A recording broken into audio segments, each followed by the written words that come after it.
And now, like magic, we're back in the castle, in the old times. But how can this be? It's almost as if this place shouldn't be real.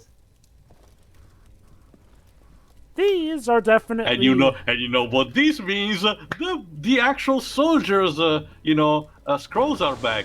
So please, dweebs, enlighten us for this one. Oh boy. We've been so naive. We thought we could enter Dracula's castle, defeat his army, and avoid all his traps without suffering any damage. Damn the captain and his stupid fairy tales. Now I see the pack of lies they used to spoil our pride. Brandish the pen and describe what you see so that our comrades learn of your heroic feat. He told us. My story ends in this cold corner, brother, without the cheers of the people or the sound of the shining trumpets. Before finishing my writing, I must tell you that not everything in this place brings death. Until now, I have survived thanks to some strange artifacts that hide valuable secrets. Just that you'll find them and that their content will help you in your fight. Alas, it's already too late for me. So now you see why everybody writes this stuff down, especially as they're dying. And the They were major instructed difference, to. the major difference, as we saw, is that now the knights actually do have name, which leads open to some Easter eggs later on. Yeah. So yeah, without a doubt... half of the game takes place in modern time, like Joe also mentioned, but half of it actually does take place inside the castle, specifically in a time that is between the ending of Mirror of Fate, so when Dracula came back again, and that attack from the Brotherhood with Roncesvalles that we saw at the beginning. Now, as Tio has mentioned, there were supposedly plans to do other games set in olden days before we got to the future setting, so part of me does wonder if this was sort of made as a reaction to the bout where, things were starting to get a bit tough for this game in the sense that it was looking like it was going to be the last. I get also the idea, that Mercury's team wanted to have a cake and eat it too, because they probably wanted to make a game set, in Dracula's castle, but Konami pushed to continue the story on the modern setting, so they had to compromise. Which does lead me to wonder, was this game originally supposed to take place exclusively in the future? I don't know, but I can think that could be a possibility. Needless to say, most people tend to prefer the castle sections of the game as opposed to the modern future settings here and there. I don't personally hate the future settings, but I won't lie, the castle bouts are probably more visually pleasing than the modern settings because, I don't know, for some reason, whenever there's a difference between future or past, a lot of people like to make the future this rather dull-looking gray shade here and there.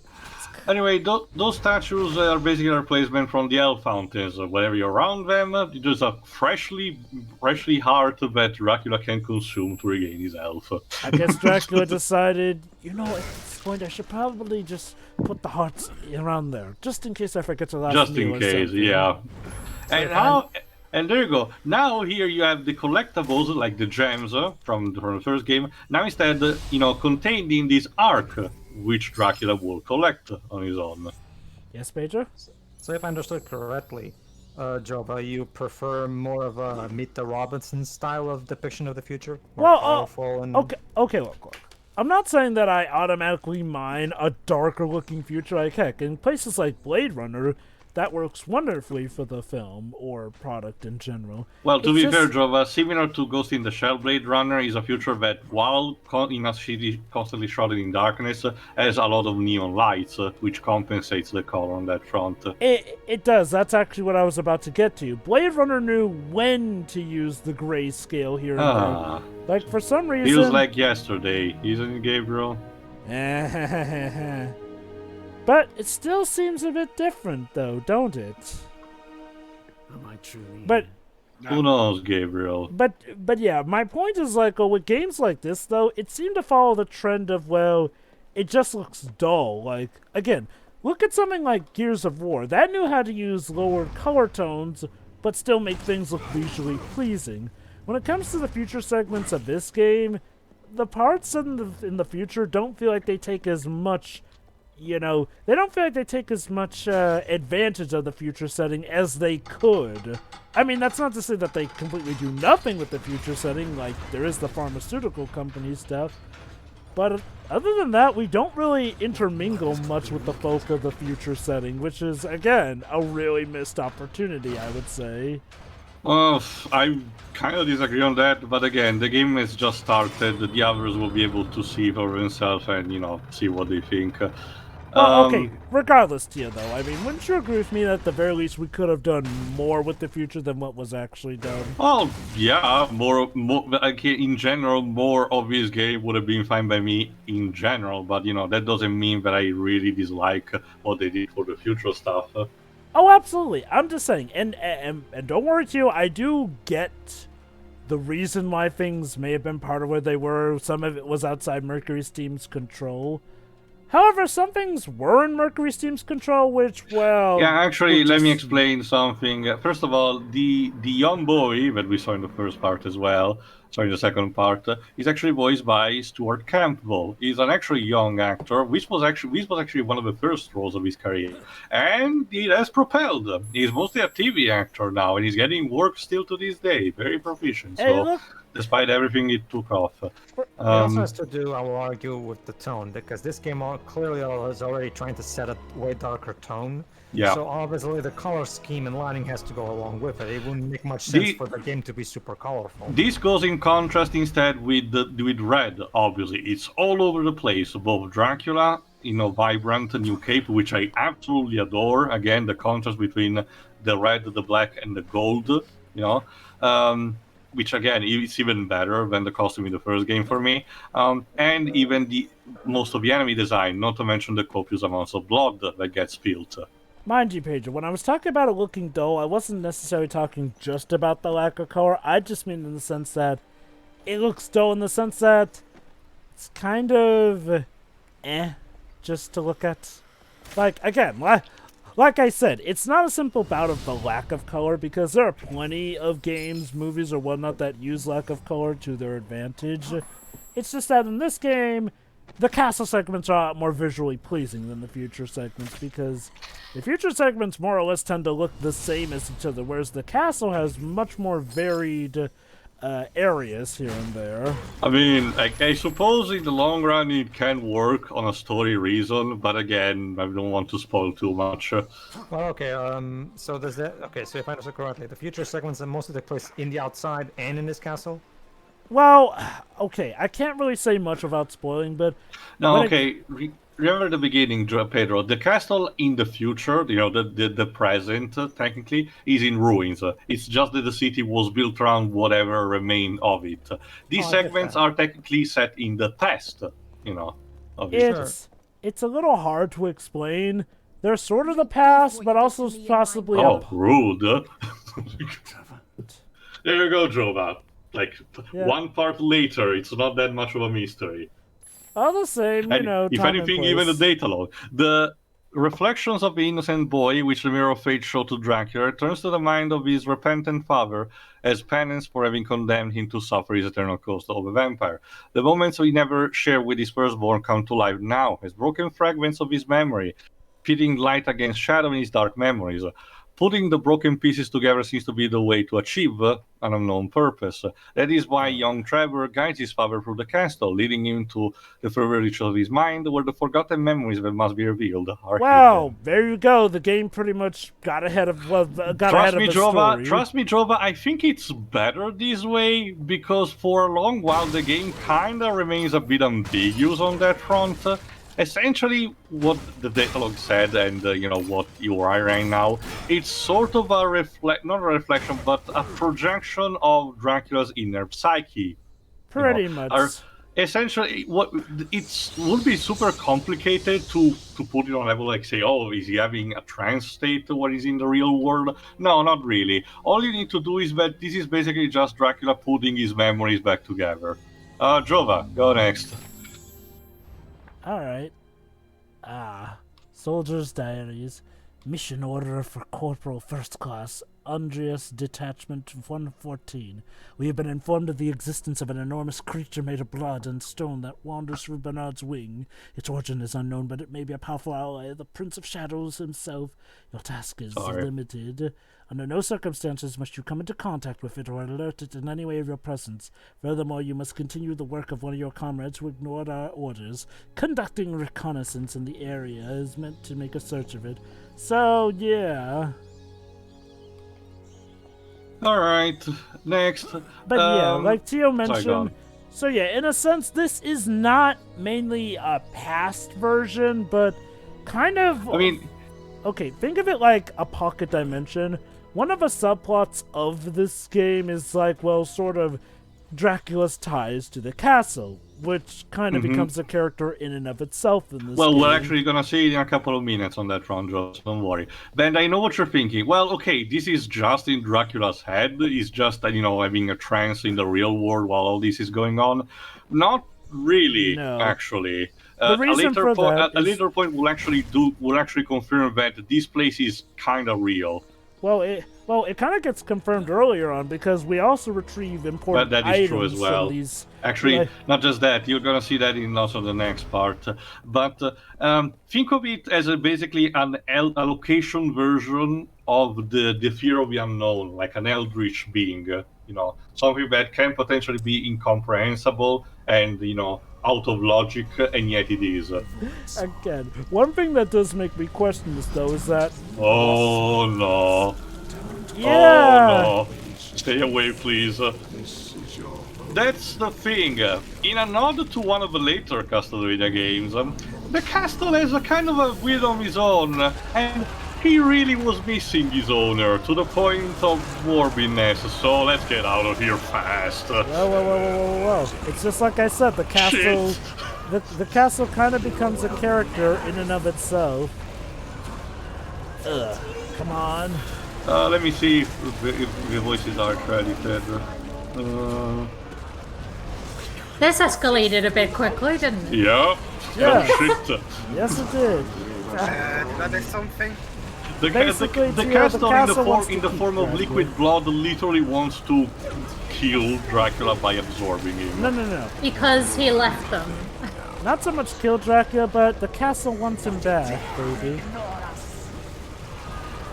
I appreciate the sentiment, but I've had things to do. It became sentient and will for him in order to get him back. No! This isn't this the plot to Monster House? Actually, I haven't seen it. Kind of. Especially Because when we like, get... the wife was so the husband. And was there like, it is, turn one off of the relics that we've seen before, the Void Sword.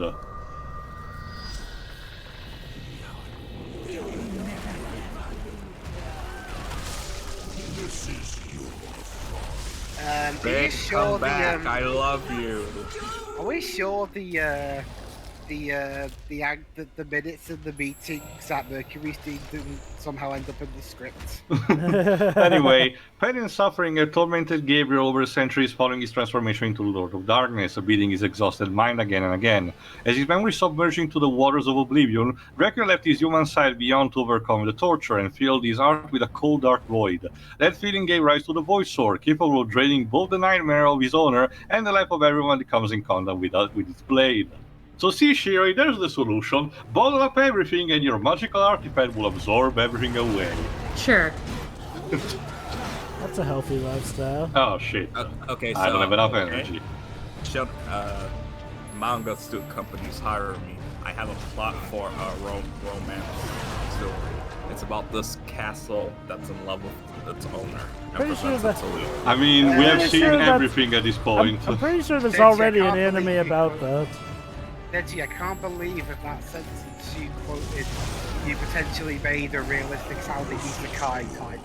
I also really like this monster I got design. There you go. reincarnated as a The- house. The curse that runs through Dracula's veins becomes more violent the more the vampire delves into his memories. When the blood escapes to possess fragments of the castle, a monstrous stone golem takes place.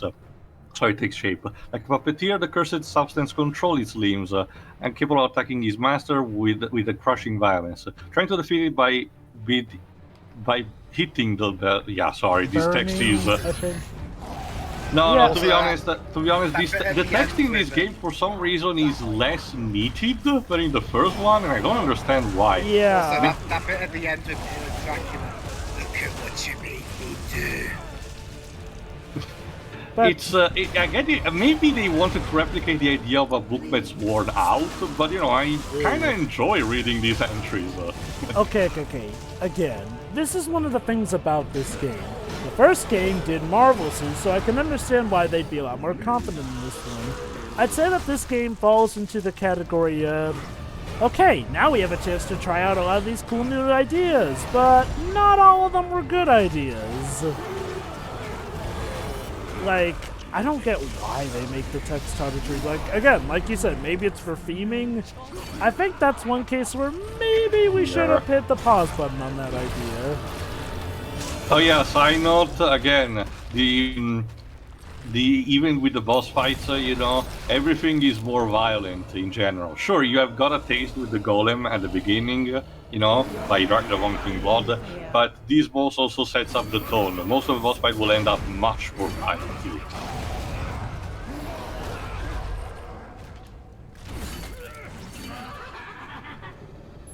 Thank you, game. I'm trying. Also, I forgot to mention, but yeah, much like what I promised at the end of the first game, I actually instead activated the labeling that tells me how much damage do I deal. Again, it's more, you know, it gives me a better idea, and it uses even the same font that started in Symphony of the Night, so it's pretty cute.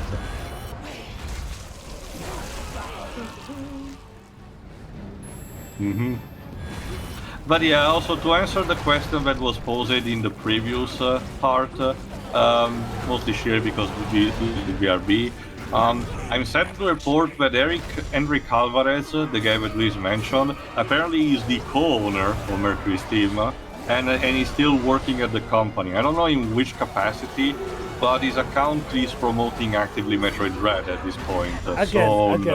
Again, to be fair, we don't know for sure if what the guy said was true. Well, according to Dibs, he was responsible for firing... actually, no, wasn't that the article that was mentioned in Madman Muscle's video? I have to watch it again, because Madman Muscle does mention that an article that was infaming Mercury's team actually turned out to be false. But again, I'll watch in between parts and we'll be able to report in the next one. I recall not necessarily saying it was false, but that it hasn't necessarily been proven, but it is a possibility. Yeah, sure. I was gonna say, about my Neil Druckmann, jab in the last part.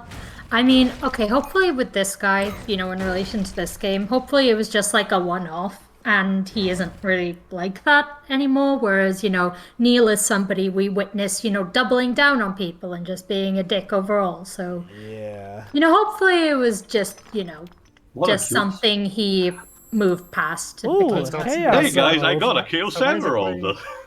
So basically, let's hope this doesn't turn into a Silicon Knights situation.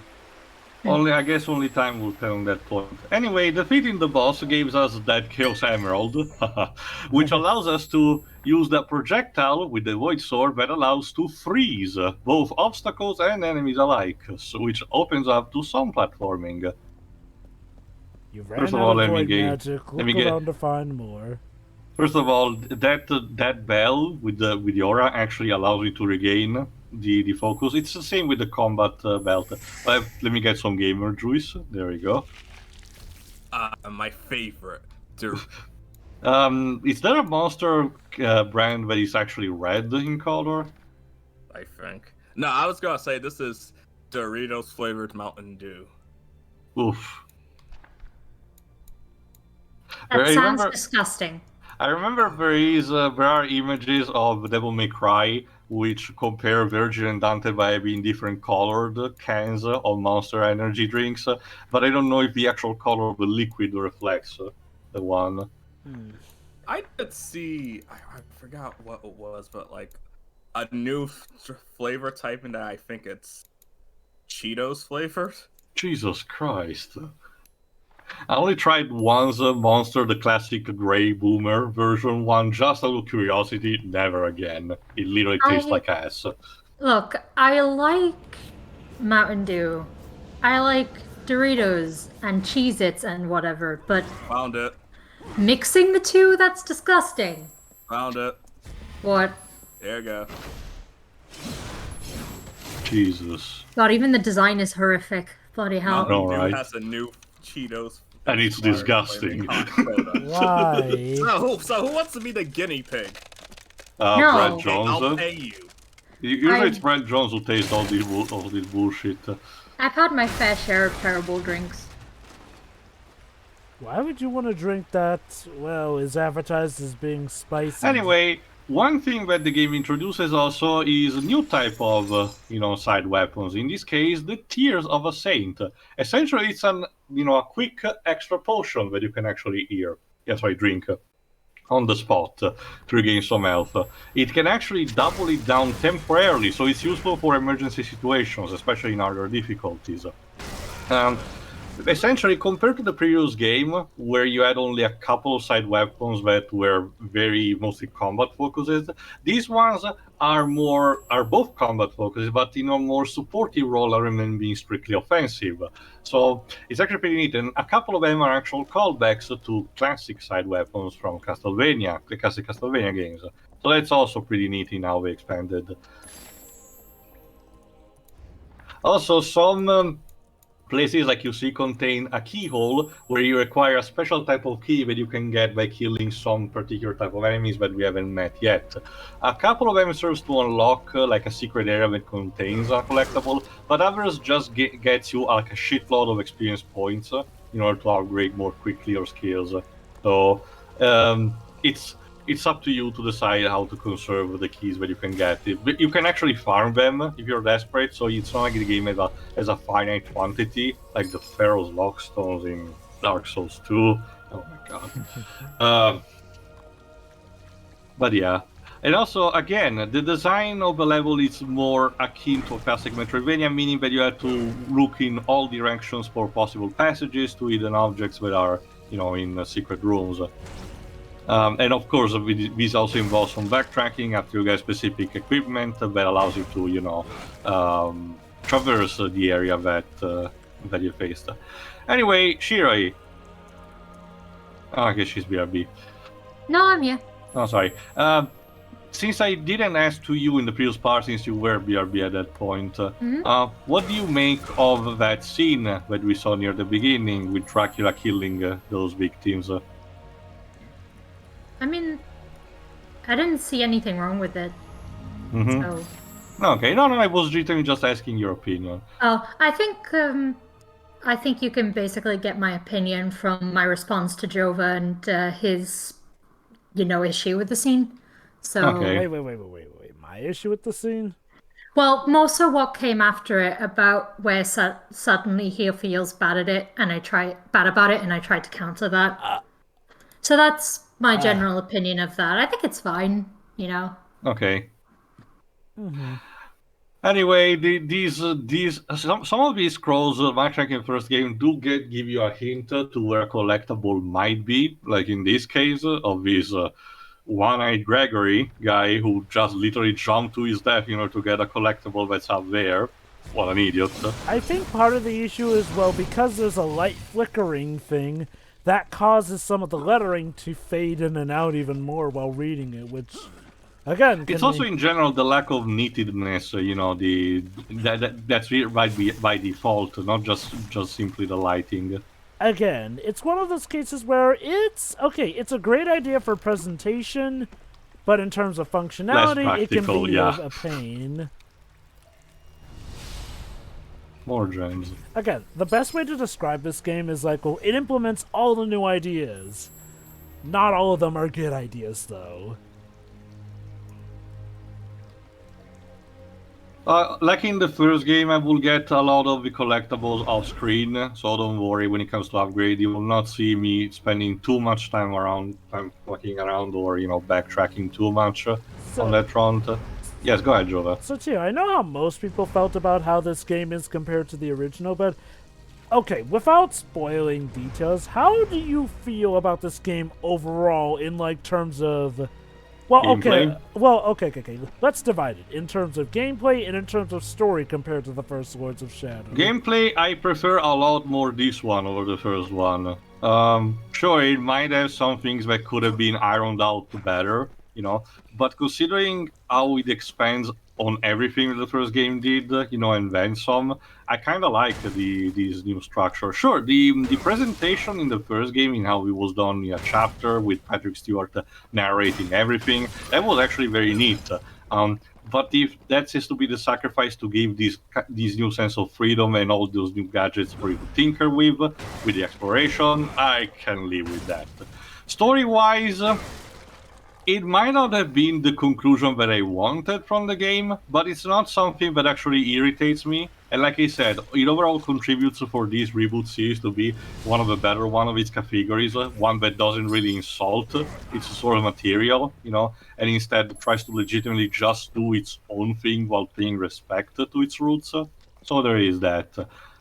So if I understand, it sounds like your main take on this is like, well, for all the flaws that this one may have, it still is a good addition, and in some ways does still surpass the original as a sequel. Let me put it this way: if the original series continued while this also got new titles, I would have been perfectly okay with that.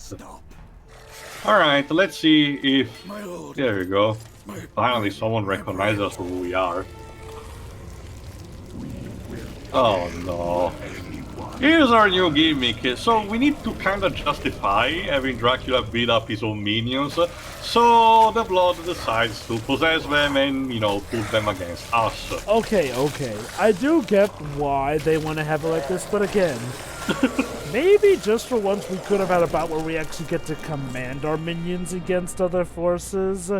Like, this is one thing I do think is a real missed opportunity. Again, for all the talk about us only getting to play as Dracula, we never did get a game where it feels like we're playing as Dracula in control of stuff, which, again, really feels like that was such an obvious thing to do with this series. You're not our lord anymore. Well, shit. I can't remember. Does this game keep the Dracula tradition of not being able to see himself in a mirror? I don't remember that. I actually never experimented if there are actually mirrors to look at. So yeah, a bit of a slight escort mission. Just make sure the kid does not get hurt enough. It's not hard at all. Surprisingly enough, Trevor is very resistant. Following the fall of Dracula at the ends of the first Belmonts, the Vampire Knights lost their blood bond and went mad, victims of their own perversions.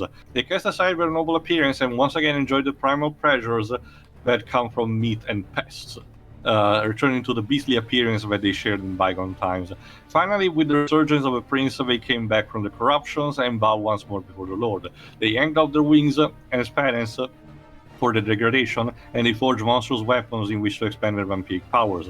The solemn oath to defend the castle from intruders became their sole mission for the rest of eternity. Only the cursed blood of Dracula is influential enough to sway them from their master. Objective, actually. Sorry. Unfortunately, not even that can't do it because the castle decided, yeah, I'm taking over this ship now. This castle be yanking. Again. That's my one biggest regret of the series. We never got a game where we're in control of Dracula while being in control of the castle too. It's like, you know, would have been nice to have been an actual Lord of Shadow. Though, come to think of it... Again, no, I can tell you this, Jova. The title still does make sense because, while not all of them, the Lords of Shadow still do play a part in this game in some fashion. Sort of. Kind Well, of. it's still there. It's not like we're completely absent or they don't do anything. Well, So, okay, two of them, yeah, but the third one... again, I don't want to spoil too much. All in due time. Well, why? Hence why I said just two. Like, obviously Zobek plays a hand.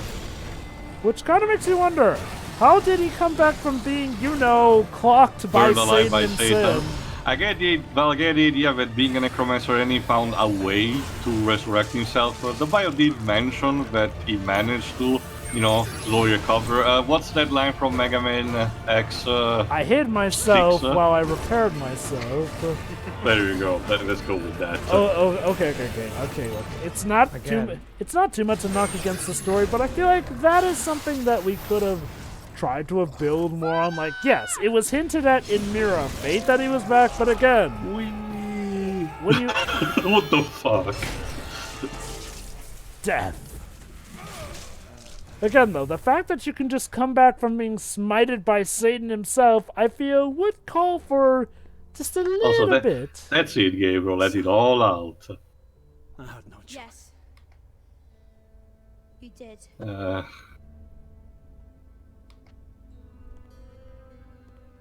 Take this. Oh, Use it. And I will come.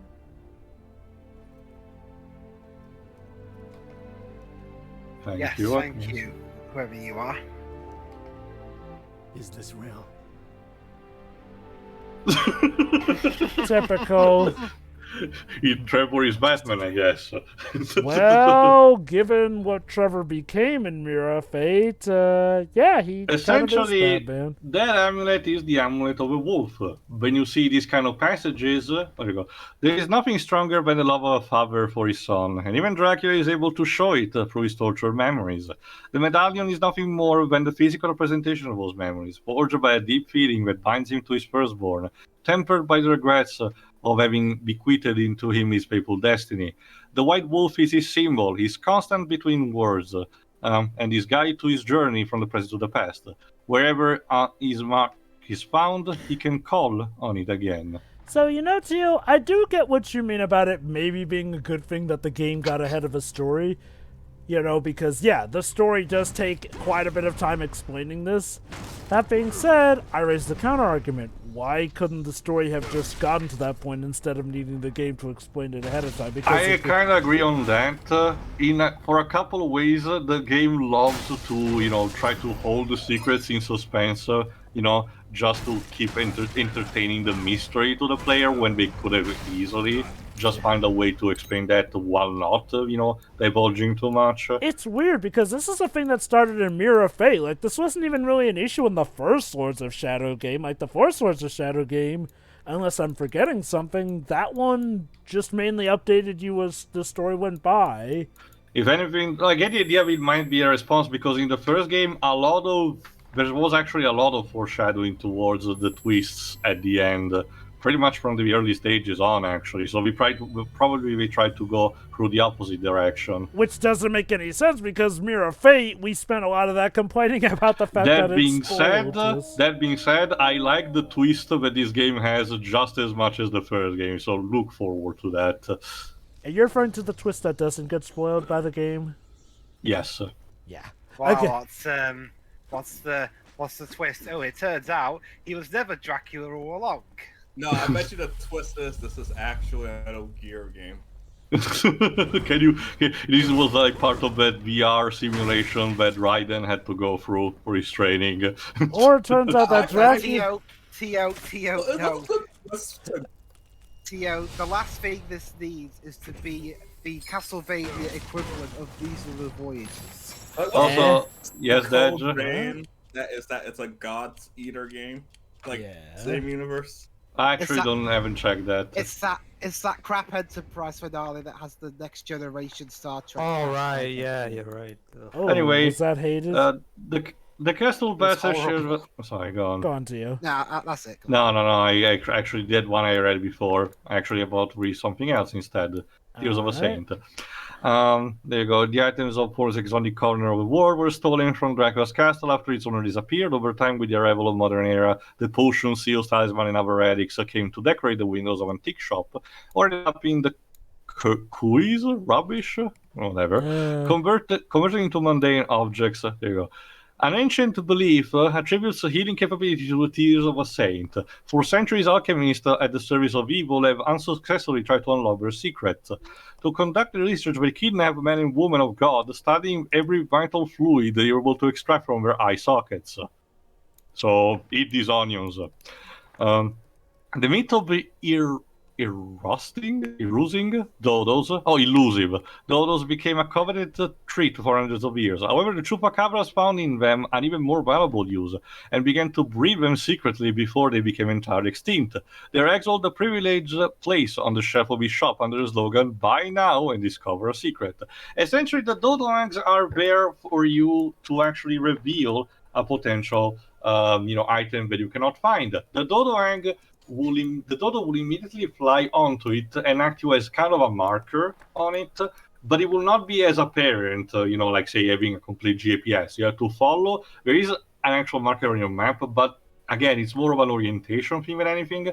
And the dodo actually cries out, so you have to use both cues from your eyes and your ears in order to actually identify where the secret is. Simple, is it not?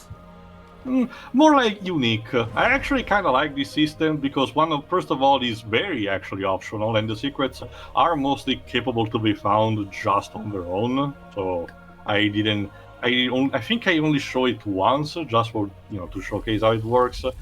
But there's that. So anyway, we are actually able to return to the present, but so does the blood, which is a problem. So is this going to be like the symbiote? Sorry, Dweebs? Is the blood like the symbiote or something? Kind of. Again, the Also, blood every represents time the castle. every time you transition from one area to the other, you're stuck in this madness tunnel of blood where all the screams of the people that Dracula probably has killed echo through it. So Cool. it's kind of like the linking portals in God of War 4. Kinda, no Is that way. to hide the loading times? Yeah, That it is. too. I'm back in the real world. Basically, the idea with God of War 4 is that it's presented in one single take. And Yeah.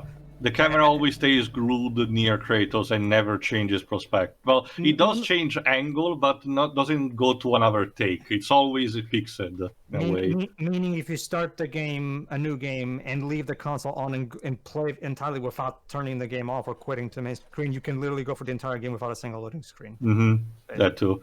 Anyway, after that weird trip, we're actually back in the present. So in the next part, we'll actually keep exploring the pharmaceutical company.